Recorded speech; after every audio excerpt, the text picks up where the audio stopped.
Hello friend, study अड्डा के YouTube channel में आपका एक बार फिर से स्वागत है। आज हम देखेंगे पॉलिटी का अगला पार्ट। कुछ क्वेश्चन थे जो राष्ट्रपति के और उपराष्ट्रपति से छूट गए थे, वो क्वेश्चन इस पार्ट में हम कवर करेंगे। तो अगर आपको वीडियो पसंद आए तो लाइक, कमेंट और शेयर करना मत भूलिएगा। अगर आप हमारे चैनल पे पहली बार आए हैं तो हमारे चैनल को सब्सक्राइब कर लें और सब्सक्राइब करने के बाद प्लेलिस्ट जरूर चेक करें। देखिए, पहला क्वेश्चन है, राष्ट्रपति ने अब तक कितनी बार राष्ट्रीय आपातकाल की घोषणा की? तो टोटल कितनी बार की थी? 3 बार। ये क्वेश्चन डिस्कस हो चुका है। किस वर्ष में भारत के राष्ट्रपति ने आंतरिक अव्यवस्था के कारण आपात स्थिति लागू की थी? तो सन 1975 में, 1975 में इंदिरा गांधी के समय भारत के राष्ट्रपति ने जो है आंतरिक अव्यवस्था के कारण आपात स्थिति लागू की थी। ये जो है 44वें 44 संविधान संशोधन 1978 में बदल के इसको क्या कर दिया गया? सशस्त्र विद्रोह। सशस्त्र विद्रोह का नाम दे दिया गया इसको। संवैधानिक प्रणाली के असफल हो जाने पर किस राज्य में राष्ट्रपति शासन संविधान के किस धारा के अंतर्गत लागू किया जाता है? देखिए, जब संवैधानिक प्रणाली जो असफल हो जाती है तो धारा 356 के तहत जो है किसी भी राज्य में राष्ट्रपति शासन लागू किया जाता है। राष्ट्रपति अपना त्याग पत्र किसे प्रस्तुत करता है? तो राष्ट्रपति अपना त्याग पत्र जो है उपराष्ट्रपति को प्रस्तुत करता है आर्टिकल 56(1) के अनुसार। देखिए, जो लोकसभा का अध्यक्ष रहता है वो उपाध्यक्ष को, जो राष्ट्रपति रहता है वो उपराष्ट्रपति को, जो प्रधानमंत्री होते हैं वो त्याग पत्र राष्ट्रपति को देते हैं तथा भारत का मुख्य न्यायाधीश भी अपना त्याग पत्र राष्ट्रपति को सौंपता है। यदि राष्ट्रपति त्याग पत्र देना चाहे तो वह अपना त्याग पत्र किसे संबोधित करेगा? अभी इस क्वेश्चन पे हमने डिस्कस कर चुके हैं। किस पे करेगा? उपराष्ट्रपति को। निम्नलिखित में से कौन सी नियुक्ति भारत के राष्ट्रपति द्वारा नहीं की जा सकती? देखिए, भारत का राष्ट्रपति जो है सेना का अध्यक्ष होता है, तो वायु सेना अध्यक्ष, थल सेना अध्यक्ष, ये दोनों तो वो कर ही सकता है। साथ में भारत के मुख्य न्यायाधीश का जो भी है नियुक्ति भारत का राष्ट्रपति करता है। तो लोकसभा अध्यक्ष का नियुक्ति जो है भारत का राष्ट्रपति नहीं करता है। तो ऑप्शन ए जो है सही होगा। भारत के राष्ट्रपति के चुनाव के लिए नागरिक को कितनी आयु पूरी कर लेनी चाहिए? नागरिक को टोटल 35 वर्ष पूरी कर लेनी चाहिए। भारत के राष्ट्रपति पर महाभियोग की विधि अपनाई गई है, तो ये विधि कहां से अपनाई गई है? यूएसए से। और किस आर्टिकल में है? तो ये आर्टिकल 61 अनुच्छेद 61 में है। महाभियोग के बारे में, भारत के राष्ट्रपति पर महाभियोग के बारे में आर्टिकल 61 में है। राष्ट्रपति की सेवानिवृत्ति आयु क्या है? तो राष्ट्रपति की सेवानिवृत्ति की आयु कोई भी सीमा तय नहीं की गई है। तो ऑप्शन डी जो है सही होगा। संसद के दोनों सदनों का संयुक्त सत्र कौन बुला सकता है? संसद के दोनों सदनों का संयुक्त सत्र राष्ट्रपति बुलाता है अनुच्छेद आर्टिकल 108 के अंतर्गत। किस आर्टिकल के तहत बुलाता है? आर्टिकल 108 के अंतर्गत जो है दोनों सदनों का संयुक्त सत्र बुलाता है। संसद के दोनों सदनों के बीच गतिरोध की स्थिति में संयुक्त अधिवेशन की अध्यक्षता कौन करता है? देखिए, संसद के दोनों सदनों के बीच अगर गतिरोध होता है तो संयुक्त अधिवेशन की अध्यक्षता जो है लोकसभा की अध्यक्ष करती हैं। और ये बात जो है आर्टिकल 86 के तहत है। आर्टिकल 87 में क्या है? आर्टिकल 87 के तहत राष्ट्रपति लोकसभा के निर्वाचन के प्रथम सत्र के समय दोनों सदनों को संयुक्त रूप से संबोधित करता है। पूछता यह है कि राष्ट्रपति जो है दोनों सदनों के संयुक्त रूप से किस आर्टिकल के तहत संबोधित करता है? तो आर्टिकल 87 के तहत वो जो है संबोधित करता है।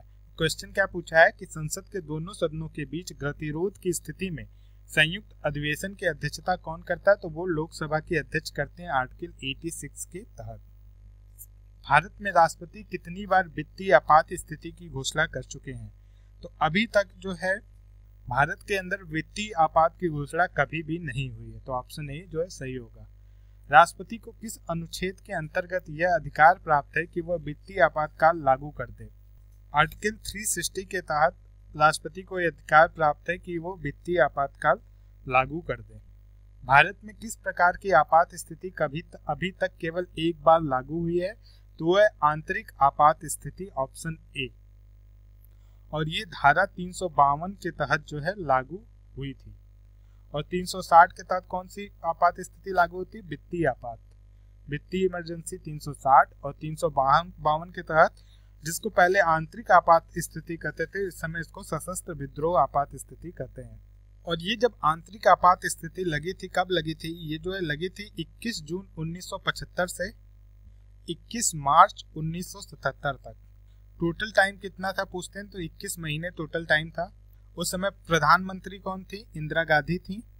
और राष्ट्रपति कौन थे उस समय? फखरुद्दीन अली अहमद।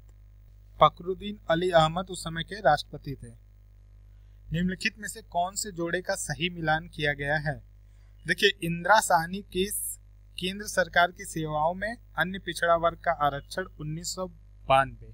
तो ये देखिए क्या है, इंदिरा साहनी केस कार्य क्षेत्र में महिलाओं का अधिकार, ये गलत है। सही क्या है? ये केंद्र सरकार की सेवाओं में अन्य पिछड़ा वर्ग के आरक्षण की बात इस इंदिरा साहनी केस में बात की गई है 1992 में। एडीएम जबलपुर केस में आपातकाल में नागरिकों के अधिकार की बात की गई, तो ये सही है, ये 1975 में की गई थी, 1975। तो हमारा सही ऑप्शन क्या होगा? बी। करतार सिंह केस देख लेते हैं। आतंकवादी घटनाओं से संबंधित कानून क्या है? आतंकवादी घटनाओं से संबंधित कानून। विशाखा केस में महिलाओं के अधिकार आरक्षण संबंधी बात कही गई थी। भारत का राष्ट्रपति अपने पद पर पुनर्निर्वाचन के लिए कितनी बार खड़ा हो सकता है? तो भारत के अंदर जितनी बार चाहे खड़ा हो सकता है, लेकिन यही अगर अमेरिका की बात करते तो उसमें केवल 2 बार खड़ा हो सकता है। ये जो है संविधान के आर्टिकल 57 के तहत उस पद के लिए पुनर्निर्वाचित हो सकता है। भारतीय संघ के राष्ट्रपति के पास वही संवैधानिक अधिकार है जो ब्रिटिश राजा रानी के पास होता है, तो ऑप्शन ए जो है सही होगा। राष्ट्रपति का अध्यादेश कितनी अवधि के लिए लागू रहता है? तो राष्ट्रपति का अध्यादेश जो है 6 महीने के लिए लागू रहता है।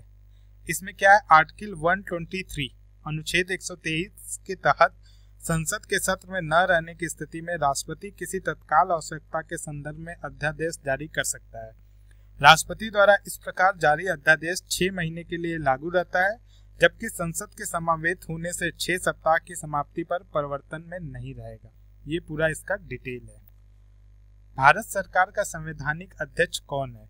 तो भारत सरकार का संवैधानिक अध्यक्ष जो है राष्ट्रपति होता है। निम्नलिखित में से कौन अपना पद राष्ट्रपति की संतुष्टि के दौरान धारण करता है? तो जो राज्यपाल होता है, अनुच्छेद 156(1) के तहत राज्यपाल राष्ट्रपति के प्रसाद पर्यंत अपना पद धारण करता है। भारत के उपराष्ट्रपति का चुनाव किया जाता है। भारत के उपराष्ट्रपति का चुनाव जो है संसद के सदस्यों द्वारा किया जाता है। Option A article 66। भारत के उपराष्ट्रपति के निर्वाचन के संबंध में कोई विवाद उच्चतम न्यायालय में अवश्य फाइल किया जाना चाहिए। ऑप्शन बी उच्चतम न्यायालय में अवश्य फाइल किया जाना चाहिए। देखिए, उच्चतम न्यायालय में फाइल किया जा सकता है, ये भी सही है और ये भी सही है, लेकिन जो एसएससी ऑप्शन डी को सही मानती है। भारत के राष्ट्रपति पर महाभियोग चलाया जा सकता है, तो ये केवल और केवल संसद द्वारा चलाया जा सकता है। संविधान के उल्लंघन के लिए राष्ट्रपति के विरुद्ध अभियोग कार्रवाई किसमें शुरू की जाती है? वही क्वेश्चन थोड़ा सा घुमा के पूछा गया है। संसद के किसी भी सदन में। भारत के उपराष्ट्रपति पर अभियोग किसके द्वारा लगाया जा सकता है? देखिए, उपराष्ट्रपति की बात कर रहा है तो ये राज्यसभा द्वारा लगाया जा सकता है, और ये जो है बात भारतीय संविधान के अनुच्छेद 67 ख में के तहत राज्यसभा के द्वारा उपराष्ट्रपति पर महाभियोग लगाया जा सकता है। ऐसा प्रस्ताव लाने से 14 दिन के पूर्व सूचना देना आवश्यक है। इसके अतिरिक्त महाभियोग के संकल्प को संसद के समस्त सदस्यों को बहुमत से पारित होना चाहिए। तो ये था अब आपका जो राष्ट्रपति और उपराष्ट्रपति से जितने भी क्वेश्चन आए वो खत्म हो चुके हैं। अगर अभी आप मेरा पहला पार्ट नहीं देखे हो, हमारा राष्ट्रपति का जो इसके पहले बनाए थे, तो उसका लिंक आपको यहाँ पे मिल जाएगा, और इसके बाद हम अगले पार्ट में बात करेंगे संसद की। Thank you.